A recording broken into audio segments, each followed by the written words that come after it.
मैं हूं वैदिक ऋषि। हमने इस भूमि का नाम भारत रखा राजा भरत के नाम पर, जो धर्म और साहस के प्रतीक थे। यही नाम आज तक जीवित है।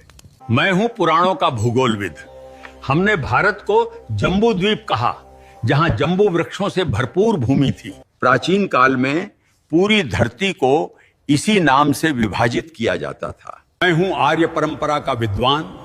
उत्तर से दक्षिण तक फैली इस भूमि को हमने आर्यावर्त कहा। यहाँ धर्म, ज्ञान और संस्कृति का वास था। मैं हूं फारसी यात्री।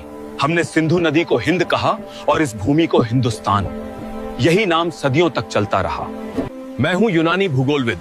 हमने सिंधु नदी को इंडोस कहा और पूरी भूमि को इंडिया। यही नाम ब्रिटिश काल में आधिकारिक बन गया। मैं हूं प्राचीन व्यापारी। भारत की सोने जैसी भूमि के कारण हमने इसे सुवर्ण भूमि कहा। सोने, मसालों और धन की धरती। मैं हूं अरबी नाविक। हमने इस धरती को अल हिंद कहा।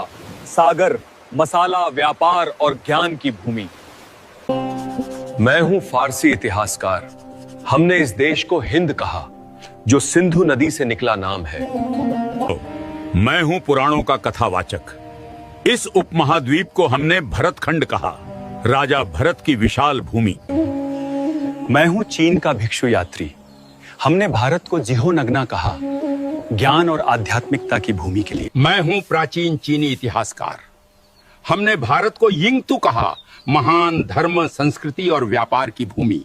मैं हूं सुश्रुत 600 ईसा पूर्व का शल्य चिकित्सक। मैंने नाक, कान और त्वचा की सर्जरी विकसित की, जिसे आज प्लास्टिक सर्जरी कहा जाता है। मेरी पुस्तक सुश्रुत संहिता में 300 से अधिक शल्य तकनीकें लिखी हैं। यही भारत की सर्जरी परंपरा की नींव है। मैं हूं चरक आयुर्वेद का आचार्य। 100 ईसा पूर्व मैंने लिखा था कि बीमारी का इलाज सिर्फ दवा से नहीं होता है। शरीर, मन और भोजन, तीनों का संतुलन जरूरी है। मैंने सिखाया कि हर पौधा दवा है और हर भोजन औषधि बन सकता है। मैं हूं प्राचीन भारत का नेत्र चिकित्सक। 800 ईसा पूर्व हम मोतियाबिंद की सर्जरी करते थे। एक पतली सलाई से आंख की धुंधली परत हटाकर दृष्टि वापस लौटा देते थे। इस तकनीक ने हजारों लोगों की रोशनी बचाई। दुनिया में पहली कैटरैक्ट सर्जरी भारत की धरती पर हुई थी। मैं हूं कोणार्क का शिल्पकार। हमने सूर्य मंदिर को इस तरह बनाया कि हर पहिया एक सटीक घड़ी की तरह समय बताता है।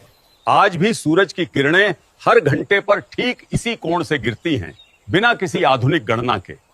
मैं हूं भारतीय वास्तुकार। हमने ऐसे भवन बनाए जहां हर दिशा, हर खिड़की ऊर्जा के अनुसार तय थी।